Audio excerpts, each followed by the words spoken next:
business, huh? Look here. The silly Zaitsev. It's Vasily. Oh, they're going to be a handsome couple. They're going to get married and have little Vasily Zaitsev babies. Hold on, let's fire it up so we can get all this on tape. One for C-Lab, two for Ego, three for Wolverine to round out the trio in this episode. Everybody dies. Broadcasting live from inside the Power Band. This is The Blah. In this episode, everybody dies. I'm your host, Kevin, also known as the Wolverine, along with Chad, also known as C-Lab, the Slab Lab. Lab. What's up? And without us tonight is, of course, Head in a Jar Higo, who's off... Cavorting with They Might Be Giants. I was going to say he's fixing the roof here at Valverde. Oh, okay. Either way, though. With They Might Be Giants. They're actually roofers now. Yeah, right. They're actually roofers. They gave up being rock stars. Yeah. So, yes, Jarhigo's not with us. It's just me and Slab doing yet another twofer Hawat show. And this week we're talking about the 2001, not a classic, but a damn good movie, Enemy at the Gates, starring Jude Law, Ed Harris. That's right. We just did another Ed Harris last week. This one is much more compelling, Ed Harris, than last week's offering. And also starring Rachel Weisz and a bunch of unknown British and European actors. Let's start the show. Like Ron Perlman. Who the fuck is that guy? Oh, yeah, right. Who's that guy? Totally. I forgot he was in this. High level, go. I have a... Silly Zaitsev. It's Vasily Zaitsev. Oh, I love Vasily Zaitsev. It's, I don't know, man. I've always had a soft spot for this one. I know you have, and I know that's why you picked it. Yeah. It's kind of like a B World War II movie.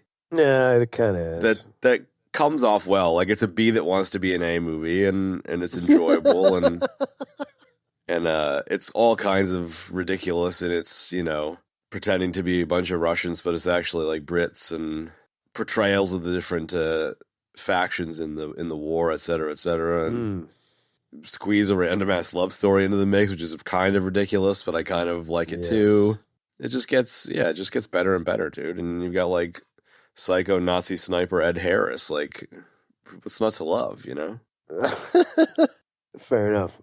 I'll see all of that, and I'll raise you a bowl of Fruit Loops. Do it. I agree. We can get into that in a minute. What, the Fruit Loops? I guess. And the rest of the Fruit Loops. It is a bit of a B that wants to be an A. Yeah, that's okay. It's fine. I think that I like World War II movies. I like that this was about another part of World War II that we don't really get to see depicted in movies. Yeah. It was about the Russians, which is pretending cool. to be from the other perspective. Exactly. And I don't know. I like that. That said, I've got some issues with it, but it's a solid movie, man. It's cool. You don't see a whole lot of movies about snipers except for like Sniper and like the 85. Except for that movie Sniper. Except for that movie Sniper and that other movie American Sniper. Right, exactly. And then the 85 sequels that it spawned, none of which really had Tom Berenger in it. Yeah. But yeah, it's a good movie. Let's dig in. I'll get into my gripes as we go. Yeah, I agree with you. I think one of the strong points one of the biggest attractions for me is, bullshitting myself into thinking that it was from the Russian perspective, which, like, it's not. Yeah. Like, it's from the Americans' perspective of the Russian perspective, but yes, it's at least like trying a little bit to it is kind of tell that side of the story, even though, like, I'm sure it's complete bullshit, but like, everyone's really grumpy about it, I guess. But, like, let's be clear here: the Russian government being grumpy about this can go fuck itself at the moment. So, like, I don't particularly give a shit what the Russian government thinks about this fucking movie. Russian people, I'm fine with the Russian people. The Russian government can stick it up their ass. But Yeah, man, it's interesting. Like, the Siege of Stalingrad is legendary in its meat grinderosity, and you know it's one of those examples of history where, you know, I don't know, it's like a train wreck where it's like hard to look away. Like, it's just like, you know, millions of people are dying in this city, fighting over fucking buildings and rooms and sniping each other for fucking no reason. And Hitler's like, no, you must take it for fucking no reason. Yeah. And just, it's a really kind of absurd piece of World War II history. And Agreed. setting a movie in that setting is interesting, you know? And like, I don't know, you could have made the movie about like fucking Russian Easy Company fighting against the Germans and shit, but I think the sniper angle is a bit of a better angle because they weren't like stuck in a battle. It was just like a cat and mousey kind of suspense movie, which I think suited the scenery as well, you know? So. Yeah, true. And also that it was, you know, about, I mean, even though it's not really accurate, it's about like, you know, how the Russian sort of propaganda machine made him into, you know, a hero. Like, I mean, I liked, you know, when Joseph Fiennes like kind of stood up when Khrushchev was bawling them all out. Yeah. And he was like, you know, we need a hero and we need like positive messages, you know what I mean? So like that part of it I really like, you know, and I think you definitely hit it on the head with like the meat grinderosity of the War of Stalingrad. Like that they definitely got right, you know, like when he first, you know, at the, as I call it, the fountain battle, you know, it's like they're all like laying there. I mean, there's so many of them and they just look like they're just soaked in blood. Like it's gross. That's crazy. You know? The fucking really opening scene where it's like, one man takes the rifle, the next man takes the bullets. It's like, holy shit, dude. When the man with the rifle dies, the man with the bullets picks up the rifle. It's just like, imagine that. Imagine being handed 5 bullets. I mean, like, there you go, son. Yeah. And then the guy with the rifle. Turn around, I'm going to fucking shoot you, so hop to it. Right. So fucked. It is variable versus this is knife over this is not. Very, you know, from what I understand, there's a lot of truth to that. You know, shooting people that retreat stuff and not having enough weapons stuff, and like that's just, it's like a whole nother layer of fucking crazy to the whole thing. Yeah, and I've heard that that's true as well, man. So, but the fountain, I don't know, the fountain scene, it's very America, fuck yeah, with, you know, a hammer and sickle flag draped around it, you know, him America taking out fucking fuck yeah 5 people. Yeah, it is. And then like jumping up on his knee for the last shot. It's like a running sideways shot, you know, it's just so perfect. Yeah. But I don't know, it's exciting. Comrade Commissar. So where do we go from here? The propaganda stuff is, yeah, let's go there. I mean, this is when propaganda was invented, you know, like there's an excellent documentary series called The Century of the Self that's for free on the interwebs. That's one of the best things I've ever seen about Sigmund Freud's nephew, Edward Bernays, and how he invents propaganda at around this time. And I think it's, you know, it's pretty clear to anybody with a fucking set of eyes and a set of ear holes these days how much propaganda we're all fed on all sides at all times. And we're just swimming in it, bro. Taking Zaitsev from a random dude to a hero is a good example of it. And it's powerful, man, you know, like, yeah. I think it was also an interesting choice, you know? Yeah, I agree. I think it was, man. It was an interesting element to like kind of focus on in a film, even though a lot of this is just totally untrue, you know? Yeah. Or inaccurate, you know? There's a lot of inaccuracies here. It's a very Hollywood war movie. I mean, there's plenty of hardcore war movies out there, you know? And yeah. Fucking go watch that, you know? This is, I don't know, it's kind of popcorny in a weird way, you know? Yeah, kind of. It's kind of popcorny, but it's kind of intense too, man. I mean, it's an interesting mix of things, you know. I mean, because when the kid gets hung and like, you know, the who doesn't like kids that are hung? I mean, come on, fucking hang them all. That's right. The blood-soaked, you know, bodies at the fountain battle. Like, I mean, there's a lot of brutal parts to this. Sure, you know? I guess. And I get it. I guess that it's kind of a hero story. You know what I mean? So. Like, What? when you're eating your popcorn and there's like dudes getting shot in the fucking head. I'm like, yeah, whatever. Who cares, dude? It's like Leonidas kicking the dude into the well in 300. I'm like, yeah, fucking boo, this is Sparta. Yeah, fucking kick him, dude. I don't know. I mean, in the pantheon of war movies, it's kind of popcorn. Like, It is. It's no Saving Private Ryan, that's for sure. no, exactly. I mean, even that, looking back, is quite Hollywood-esque, but I haven't seen that in a while. It's man. good. I'd like to watch that again. It is really good. James Francis Ryan. Yep. Caparzo. I love that fucking movie. Yeah, a bomb went off right next to my ear. Can't hear a fucking thing. Yeah. What was that? What was that German little mini series we watched that was Oh yeah, Generation War. Generation War. Generation War? I think what's the other thing that you always talk Generation about? Kill. Generation Kill. Yeah. That's the Iraq one with Skarsgård. Skars Guardians of the Galaxy. Scars Guardians of the Galaxy. I think Generation War, if that is in fact the correct one I'm thinking of. Yeah, the 3-parter. Yeah, that was pretty intense and gruesome and brutal, man. You know, I really liked that. I thought that was And that really was a good. solid. That one was a better and solid from the other perspective style show for sure. Agreed, 100%. You know what I mean? I think they focused on the right thing. So coming from that perspective, like that show and Saving Private Ryan, this is definitely, you're right. It's like B-level popcorn bullshit. It's also 2001, you know, so True. But when did Saving Ryan's Privates come out? it was like late 90s. Yeah, so not long before this, really. That's true. You know, Band of Brothers. I mean, it's think- fucking Spielberg though. Like, it's like this isn't Schindler's fucking List. You know what I mean? Mm. Because like Saving Private Ryan is generally considered quintessential as a war movie. However, it's like it's really the D-Day sequence in the beginning that's really what sells Ryan as like true to form. I think because it does get Hollywood-esque, you know, with the whole like going to Save Private Ryan stuff. You know? Really? Yeah. You don't think that like chucking a bunch like the platoon of dudes to go across the entirety of fucking Europe to find the one dude is like kind of Hollywood-esque?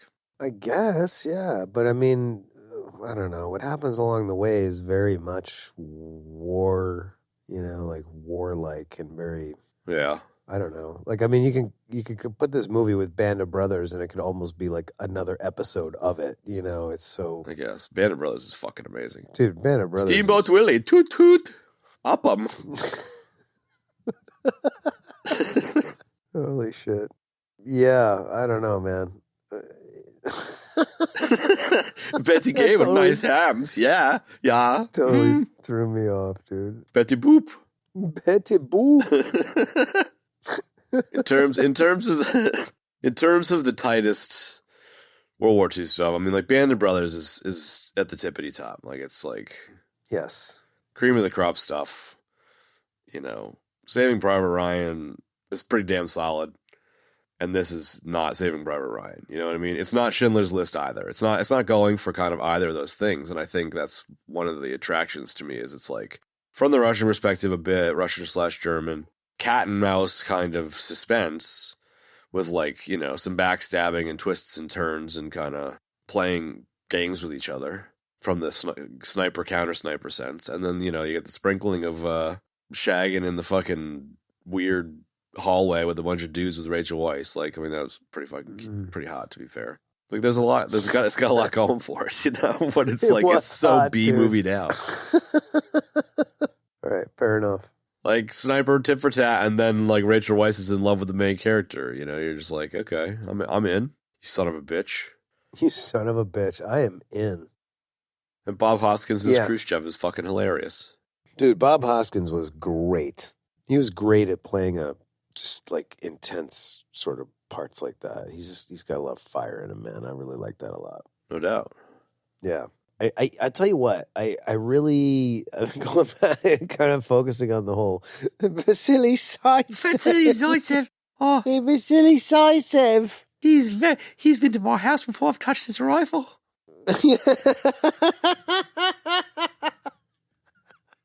I love when the guy's stacking up the fucking Bacon canned and chocolates and shit, yeah. Bacon, another chocolate bar. It's like, I think they're very handsome together. They're going to get Yeah. married. and they're going to get married someday. So I just did take issue with like everybody being from like fucking Manchester or Liverpool in this movie. It's like, what the fuck was that all about, dude? That was my Sasha. It was my little Sasha. I know, but it's like Ron Perlman just sounds like Ron Perlman. And Ed With a Harris fucking just grill. sounds like, right? And Ed with a grill. And then Ed Harris sounds like Ed Harris or General Hummel. Take your pick. And then, everybody else is British. It's just like, what the fuck, dude? I did not understand that choice in this movie. And I don't think it really helped this film. What, the British accent stuff? Well, the British accents, the various accents, the American accents, like all of it. I just don't think it really helped it. Well, in true American form, I don't care about that kind of stuff, so. I guess. All right. But, it's fair. it's not- I think it's reasonable. I honestly didn't pay attention to it, Okay, fair enough. Like I wasn't hyper focused on it to the sense where I was just like, every scene I was like, oh, this is so unwatchable because he sounds like a Brit. I wasn't like that. Yeah. But I definitely noticed it, and I was like, what the fuck? I mean, I took a few notes, and like two of my notes were like two Brits ? And then the next note was too many Brits, dude. Like, why is everybody British in this movie? I was just like, this is weird. Yeah. Like even the mom was just like, oh no, I can't leave. This is my home. This is where my Sasha's home is, This is my Sasha's home. Yeah, like, wait, what? Where? Because like sometimes I was kind of like, well, this is kind of like Britain during the war, not Yeah.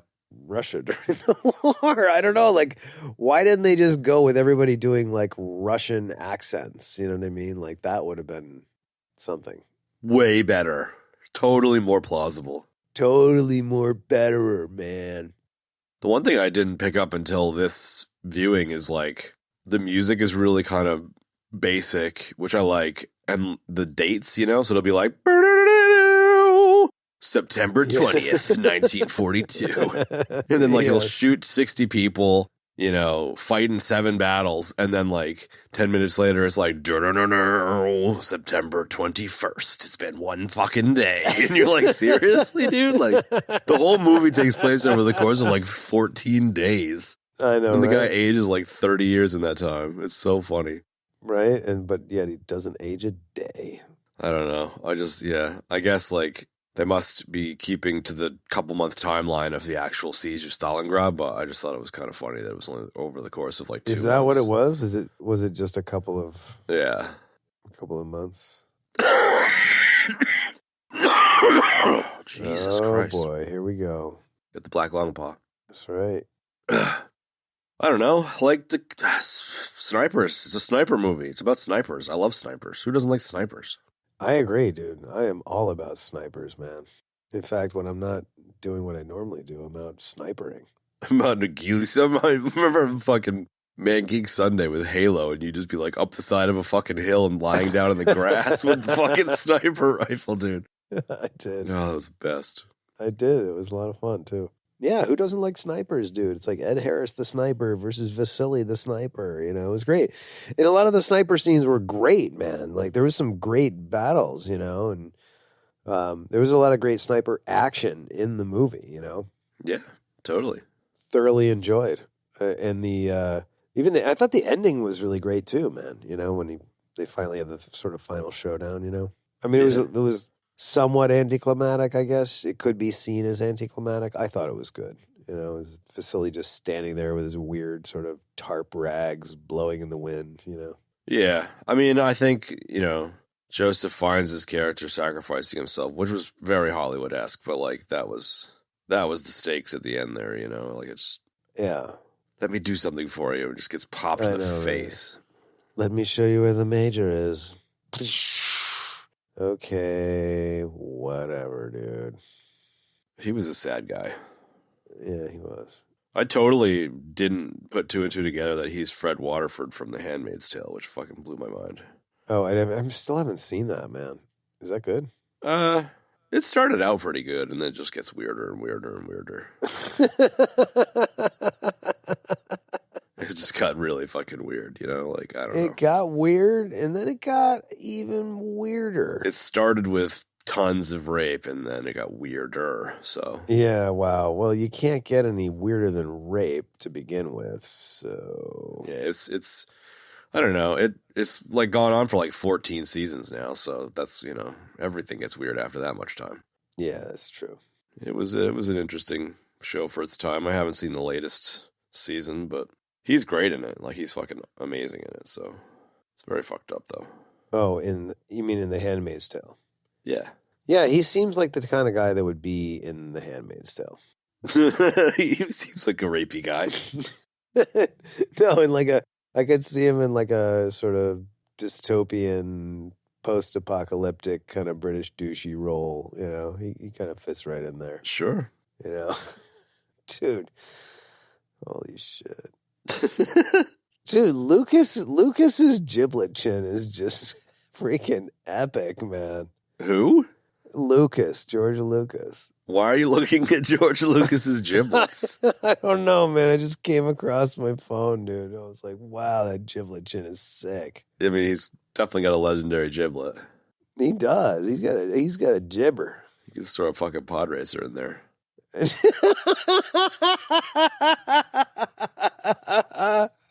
You could store a pod racer in there. Holy hell. That is funny, man. It just came out of fucking nowhere. I Lucas's know it did. giblet. I'm like, who's Lucas? Like, Lucas with the lid off? What are you talking about? No, your favorite Lucas, man.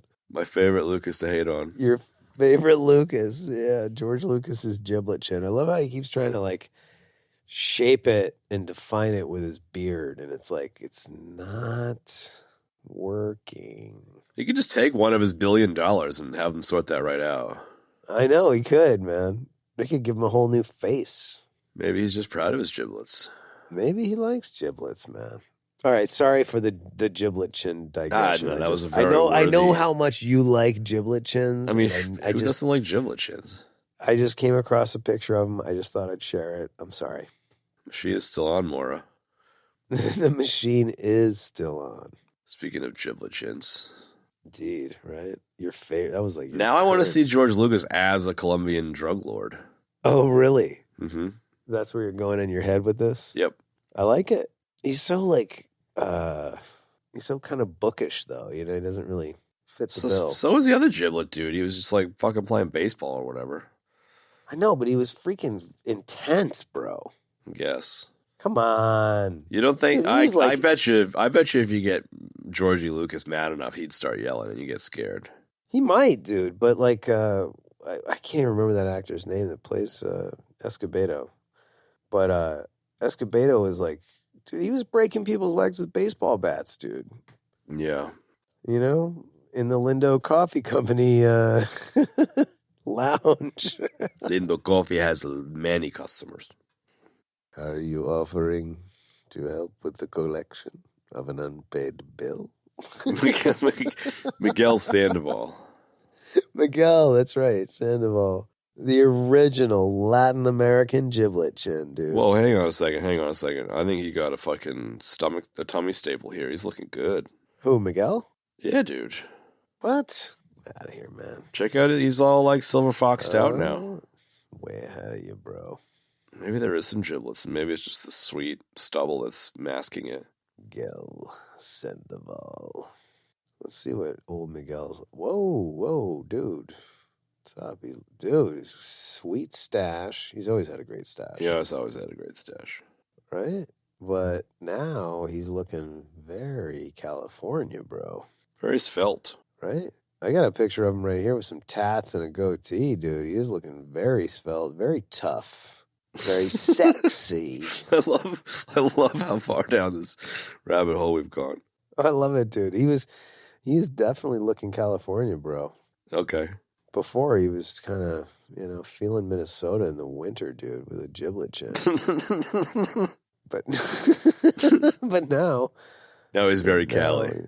Yeah, he is very Cali. I love when you do an image search of somebody like Miguel Sandoval, and it's like pictures of our beloved Jibby, You know, and it's like I'm scrolling and I'm looking at all these pictures of Jibby, dude. And then all of a sudden, there's like a random person, right? A regular person's Just mixed picture comes up, and it's like Children's Hospital Coordinator Miguel Sandoval, MD. right? Yep. Holy shit, that's funny. Oh, there's a bunch of them. They're all from LinkedIn. How about that? Dude, I'm endorsing him for giblets on LinkedIn. I'm endorsing him for giblets. World-class giblets. What do you call these? Giblets? Nope, we call them Sandovals now. Ooh, yeah. Part of a turkey dinner. Pass the Sandovals, please. Pass the Sandovals. More Sandovals, please. And can I get some cranberry in a can? Yes. That's my jam. What does Benny call it? He has some special name for that. I don't remember. Or maybe it's you. Maybe. Oh shit, he is a doctor. Miguel Sandoval, MD, Children's Hospital Coordinator. There you go. He went on to bigger and better things. He sure did. And he also got younger too, miraculously enough.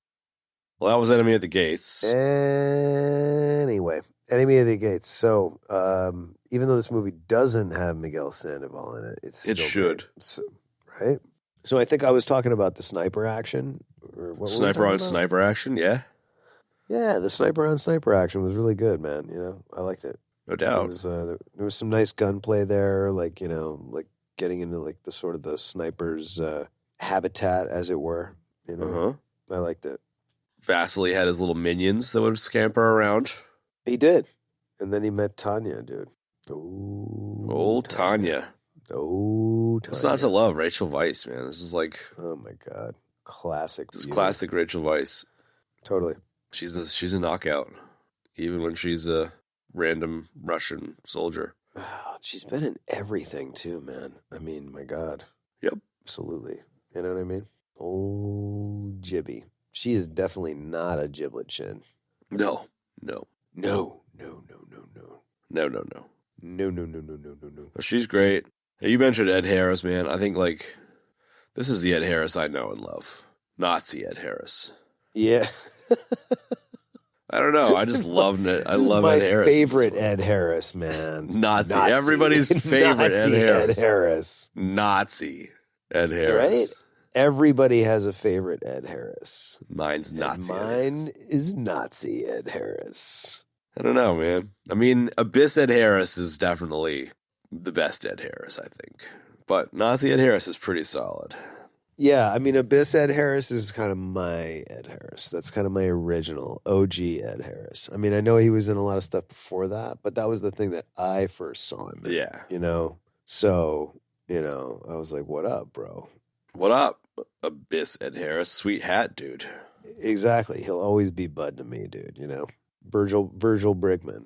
You can have any kind of Ed Harris you want as your favorite Ed Harris, dude. And if Nazi Ed Harris is your favorite best Ed Harris, dude, then so be it. He's just so cold. I don't know. I think it's like him being the ice cold Nazi sniper dude, and then him just like sitting around every 10 seconds getting his fucking shoes shined. And like just his pockets seem to be filled with endless amounts of bacon and chocolate too. There's so much chocolate for you. Yeah, and I know. Would you like to have a lick of my flavor bar? Exactly. Right? He's like Ooter, dude. I think I definitely I was struggling a little bit with him because like I still have a bad taste from The Rock left in my mouth from last show. But that's why I think, I don't know, that's why I wanted to follow it straight on, you know? Yeah, I kind of had an inkling of that. Just kind of. You gotta redeem the Harris. Yeah. What better way to do it than with Nazi Ed Harris? Well, there you go. It's like a bowl of cereal, dude. Yeah. I knew that you were getting hyped. Like when you mentioned this movie, I was like, oh, he's all hyped up. This is like his another one of his like variable. This is Knife Over, Count of Monte Cristo, like, you know. And I don't know why I got all stoked up on it, but I don't know. I'm down with those other two movies. I like just as much as you do, and I watch them all the time. But yeah, I'm with you, man. I knew what was going on. Yeah. Nazi Ed Harris. Hello, ladies and gentlemen. Nazi Ed Harris. Yeah, and hip hop artist Ron Perlman. and hip hop artist Ron Perlman. What's up with him and the grill? This is fucking He's got all sweet his grill, teeth dude. knocked I out. love it.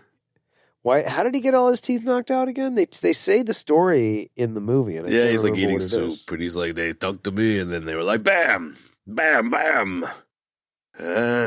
Took all my teeth.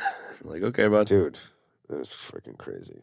These sweet, gigantic fucking jaws from Bond grill. Right?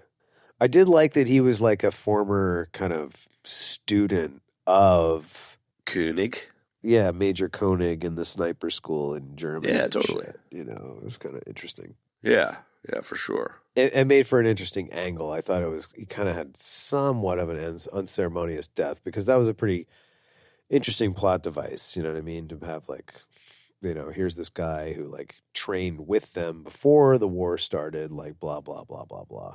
Yeah, but I think Ron Perlman getting clipped, jumping across the thing, like, it was terrifying, It's just like, dude, this dude's an actual sniper legend, Because, like, Yeah. Zaitsev is, like, portrayed as just, like, this innocent fucking farmer boy who has, who can shoot country well, bumpkin guy. And then they turn him into a hero, and the whole time he's just kind of like, bro, you guys are hyping me the fuck up. I'm just like a dude with a rifle, like, chill out. And then all of a sudden, fucking, they bring Nazi Ed Harrison to fucking take him down, and he clips Ron Perlman, no fucking problem, Yeah, absolutely. And I think, the other part of it too is that, he's very like kind of somewhat portrayed as a country bumpkin, but he's also like in many of the parts in this, he's super laid back. Like he's too laid back. You know what I mean? He's just kind of like, well, I used to shoot some squirrels, so now I shoot people. Now I shoot people in the eyeballs. It's like, I like to do that in my spare time. Now I've got 400 bodies under my belt. he was kind of like that. And then Joseph Fiennes is just like, hey, we're making you into a hero, and he's like, all right, cool. Oh, yeah. He's just smoking away, like, yeah, all right, that sounds pretty good. Here, write a letter. Okay. Well, let's see here. Dear coal miners, Coal doesn't have a K. There's only one L. No, it's coal with a backwards K. Hey, look at you with your Russian Right. jokes. I know, right? That was I like that scene where the two guys are trying to show off to Tanya. It's quite funny. Which bit? That bit where he's like, Joseph Fiennes is like standing up and dictating his amazing letter of propaganda, and Tanya's in the room kind of like brushing her teeth or whatever. And keeps telling him what to spell and how to spell it. He's like, yes, I know. Yes, I know. Yeah, I got really that. funny. Yeah. ONOR, honor. Yes, I know. Joseph Fiennes is like, so, how you doing with the code breaking? Okay, yep. How's your day going? Mm-hmm. Here's a 6-foot-long fish. Take it home to your mom. Yeah. She's like, oh, thanks, man. She's like, yeah, I stole it from a banquet a couple days ago. 3-day-old dried fish. Thought it would get you going. Yeah. Cool, dude. Thank you. One more. I got some. We'll always take care of you. Dried Steal fish. more food. Speaking of 6-foot-long fishes, dude, how great was Sasha's snotty nose? I have such a soft spot for that kid's snotty nose in this movie. Why, is his nose running? I didn't even Dude, notice like, that. the whole movie, there's just, like, giant fucking boogers hanging out. That kid's gob is so funny. He just looks like a toddler whose fucking mom needs to come along and wipe his fucking boogie nose. It's so great. I never even noticed that. Oh, man. dude, it's so good. You can't miss it. Okay. He's funny, man. I will do just that. There's just so much to love here. It's so kind of dumb, but like, I love it. Yeah, it kind of straddles the line of like dumbness and then not dumb. It's a weird kind of movie, man. It kind of exists in a lot of interesting spaces at the same time. Yeah. Like it's kind of historical, but it's really kind of not. It's not super at all. embellished upon. And, It's kind of historical and then Yeah, kind exactly. of not in any fucking way. right. It's like, they're all Russian, but they're all really British. Like, Yeah. it is. It's kind of a B movie that wants to be an A, but I don't know. It's still very enjoyable. Like, one thing I will say about this is that it definitely held up. Like, I've only seen this probably one other time, maybe twice, and like it definitely held up, man. Like I was like engaged and into it. I thought it was good. I love those freaking trains, man. Oh, hell yeah. Those big Russian trains, with the giant red star on the front. I was like, I love like old trains. I like love that. me They're some so cool. trains. I love me some trains as much as I love Nazi Ed Harris.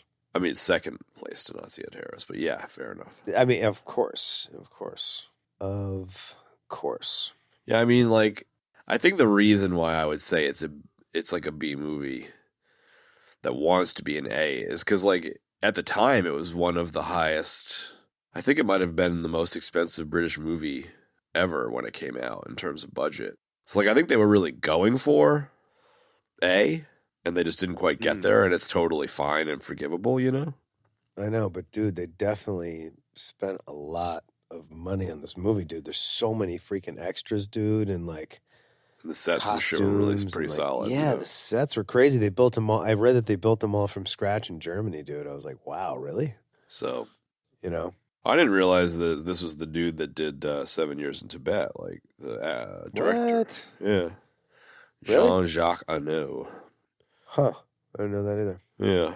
So, like, the dude's a solid director, too, so. Mm. Because it kind of feels like a Michael Bay-esque, No, don't even go there, dude. Well, I just Come on. mean, like, it feels kind of like a, I don't know, What? Hollywood set piece version of a World War II setting, as opposed to it being like a Okay. Spielberg historian style, World War II one. Like, it's not fucking Transformers, but like, No, it's not the Transformers, dude. it's, I don't know. It's trying to be something that it isn't, but it kind of works in a weird way. What is it trying to be? I think it's trying to be, like I kind of feel like it's trying to be a Schindler's List or a Private Ryan. Like, it's trying to be like a really heartfelt war biopic, but it's just not, You think so? I mean, you don't spend $70 million making something that's not. You're going to spend $70 million and make like the highest budget movie of the time. You're going to try and make the best war movie that there is, Yeah, fair enough. And they didn't do it, but it's still really quite enjoyable, Mm-hmm. I don't know. I mean, this is definitely my American ass talking out of its ass, but Yeah, it is. I mean, you're definitely reaching in like 4 different directions at one time, dude. I'm just trying to understand how you have like a super solid cast and a pretty solid, the director's got a bit of a pedigree and you got one of the biggest budgets ever. And, there's not a ton of stuff that's from the perspective of the Allies or the, the Nazi and Russian side. And so you'd think that with all that come together, it would make like a banging fucking pot of soup, but it ends up being not quite there, but like in a way that is totally fine, like it's just a very weird result that I like, but it's a very weird result, I guess. And so I'm just it is. The how, I'm just trying to understand the how and the why of it, which I don't think is possible. But. You're trying to put it in a box, Chad. We get it, man. But you know what? This movie can't be put in a box. What's in the box? It's got Nazi Ed Harris. What's in the fucking box? It's a fucking box. Gwyneth Paltrow's vagina candles are in the box. Ugh, God, why did you have to say that out loud? What is that shit called? Goop?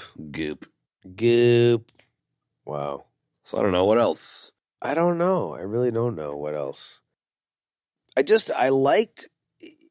know I said this before, I'll say it again. I liked seeing, and I think part of this is because, we grew up in like, the 80s when this, certainly, I mean, you too, but I mean, Ben and I, maybe to a larger extent, like the 80s when it was just like, Cold War was just on, dude. It was just like, you don't really know anything about Russia. So I love seeing that's it. These stories. I think that is what I like probably the most about this film. And even though like everybody in the cast is British, it's like I like that glimpse into like kind of Russian history and Russian lore and, Russian kind of life. Bit of culture. Certainly back in the 1940s. You know what I mean? Like it was. I just enjoy that. I like getting those glimpses and learning about that. You know what I mean? And seeing it. Like what it looked like. Yeah. I mean, it was really very much similar to life in other places, man, like Europe and the U.S. really too. But Yeah. at the same time, kind of not. It's the more you're exposed to it, the more you realize we're all the same. It's interesting because of the Cold War that we just demonized, and this is not demonizing, even though it's probably not handling it great. Like it's just an American's view of Russians, even though it's probably stunted as fuck, it's better than just it's better than the demonization. Sure. And back in the 80s, it sucked to be a Russian, and and then in the 2000s, it sucked to be a Muslim post 9/11, and nowadays it's all anti-Chinese and shit. So we've always got to have someone that we're talking mad smack about, and there's got to be a demon, right? Yeah, space Nazis, baby, space Nazis. And when you actually get down to it, it's just people trying to live like we're trying to live. There's this, I wouldn't call it a documentary, but I saw on Reddit this something it's a 9-hour long documentary of Chinese, this crazy ass shitty kind of factory town in China, and it was just hours and hours of just following these dudes around in these fucking hovel factories, and they would be sitting around the break room talking, and just all of the stuff they were saying was exactly the same shit that we say, how am I going to do this for my kids, and how am I going to do that, and it was just yeah, right, exactly. Super eye-opening in just how similar, even across those cultures, everybody really is. But we're just, we're never shown that we're all the same because we need to have that demonization shit. So, yeah, 100%. But really, at the end of the day, the same shit is just happening everywhere. Yeah, it's exactly. You have a bunch of fucktards trying to fucking run everything. Yeah, that are not qualified and absolutely should not be running anything. They'll happily steal all your money. Right. And then you got the rest of the people. And all the people really want is just go to work and raise their kids and have a good time. And that's it. Yeah. It's not that complicated, man. A little bit of upward mobility. Yeah, a little bit. Sometimes, sure. Some people don't even give a fuck about that, But I agree. I agree that one of the key things that's good about this movie is you just get, a little bit of a culture that you're taught to demonize in the 80s, and how it's interesting just to see a little bit of something. Soviet glimpse life. Yeah. Absolutely, man. They're just like us. They want to shag Rachel Weisz in a barracks. Right? Or the tunnel or whatever. Whatever the fuck it was. They've got boogie noses just like us. The other thing, too, this movie isn't quite like Waterworld, but Waterworld is a movie that, I watched it a lot because I like the concept of the movie. You know what I mean? I thought the concept of the movie was really cool. And there were elements of the movie that I thought were really cool, like the shit in the Mariner's ship, and, the Mariner himself was pretty cool, But, the movie, on a whole, the smokers and, everything else was just a total shit show. But I'm really looking forward to how you're tying this back. Well, get ready, bro. So I think that, this movie isn't quite like that, but just kind of touching on that ideal of getting a glimpse into Soviet life, it's it kind of keeps you coming back. You know what I mean? Sure. It's engage. What I'm saying is that that is engaging enough for me to want to watch the movie. You know what I mean? Yeah.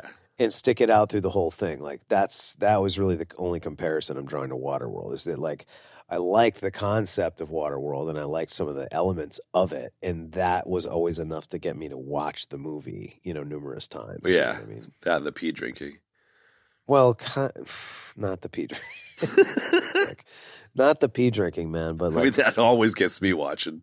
Well, I always liked, they did put a lot of energy into coming up with these languages and the lore of the world, you know what I mean? And I kind of would watch Waterworld and be like, what if this was X or what if this was Y? And there's a lot of unknown backstory, that would be really cool to know about other than this bullshit that we're watching, I think. Right. You know what I mean? Yeah, for sure. I love it. I love the Waterworld threads. Yeah, so there's a similar kind of comparison, and that you want to see, you're getting that glimpse into Soviet life, and you're just yo, it's cool. Yeah, it's my Sasha. Yeah, you want to know. Vasily Zaitsev. Vasily Zaitsev. I love Vasily Zaitsev. Oh my god.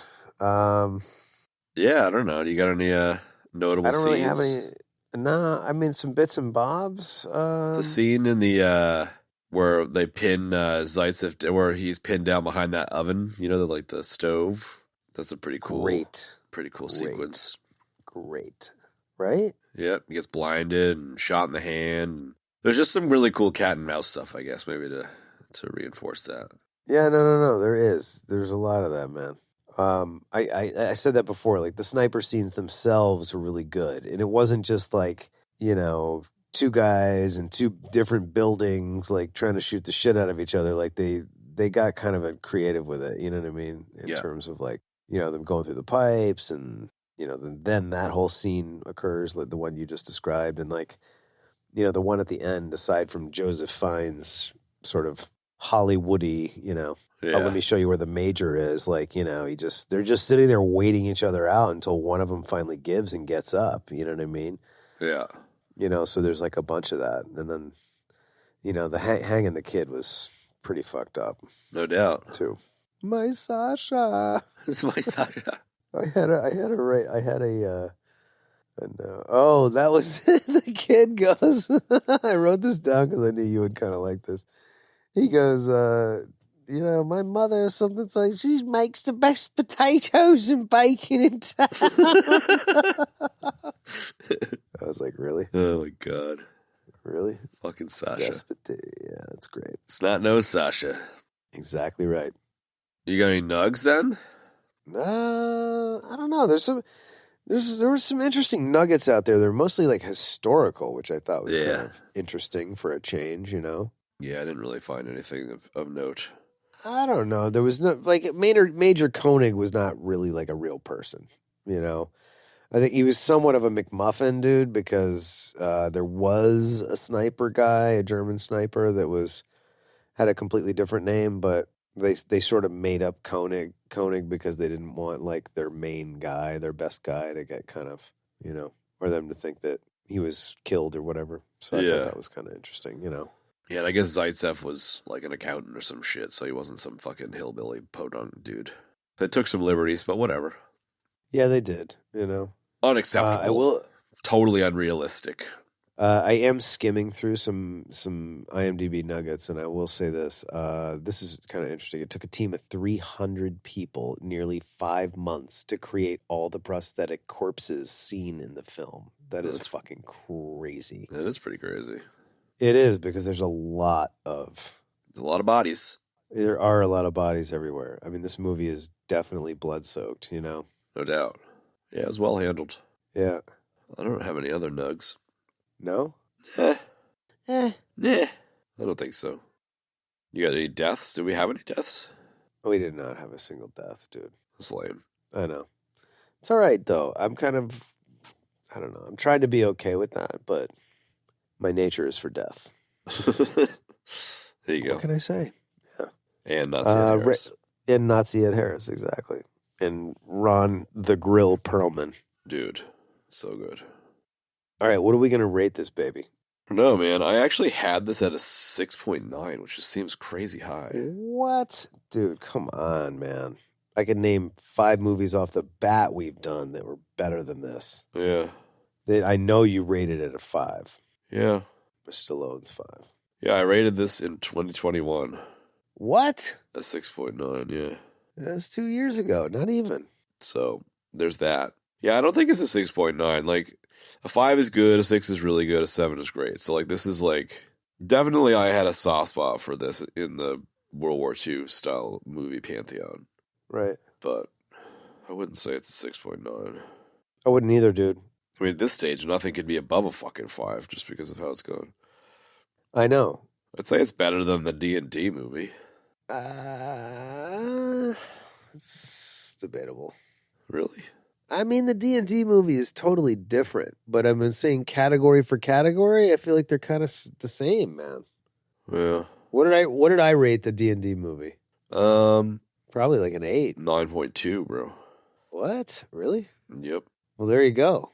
I wouldn't rate this a 9.2. So if we're purely going off just that as a metric, like I'd rate this movie like I'm probably going to go like 7.83. Oh, yeah? Okay. Yeah. So definitely not. 7.83. All right. I'm going to bump this one down to a 5.6. There you go. It's great. It's good. And I'll watch it again. And the reason why I'll watch it again is because, well, obviously Nazi Ed Harris, but Obviously. also the Soviet setting in World War II. I really enjoyed that. But those are the two main draws for me, for sure. Yeah, no doubt. You know what I mean? Not a main. Not a main. And, of course, potatoes and bacon. I mean, my mom does make great potatoes and bacon.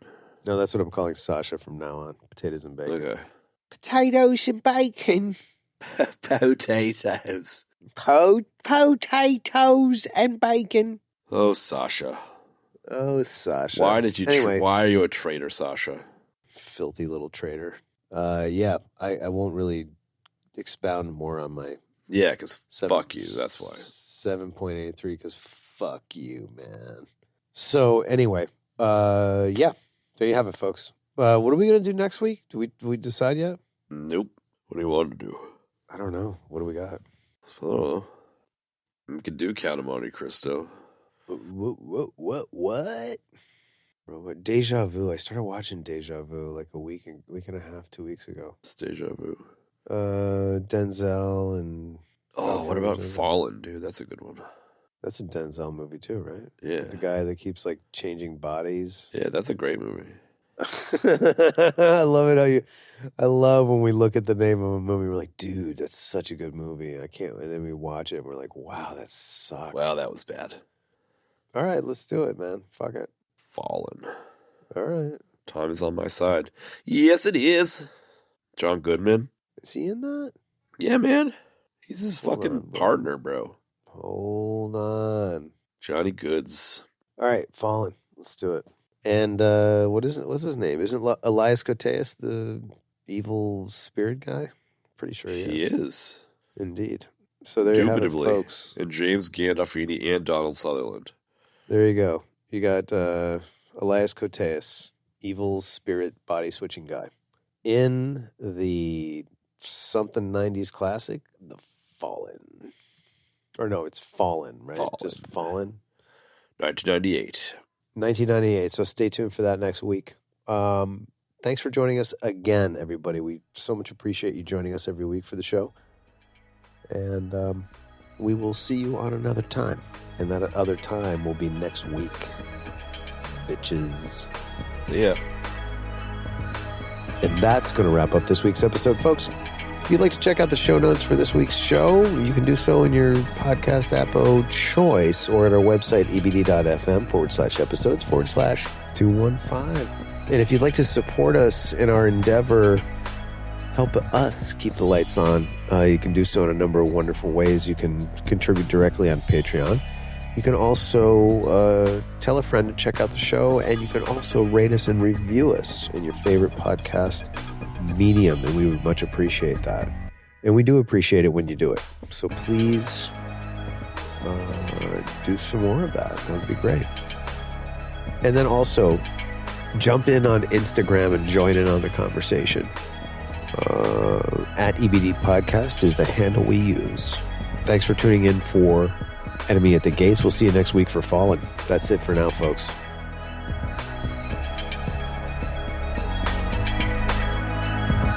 One for C-Lab, two for Trujillo, three for Wolverine to round out the trio. In this episode, everybody dies.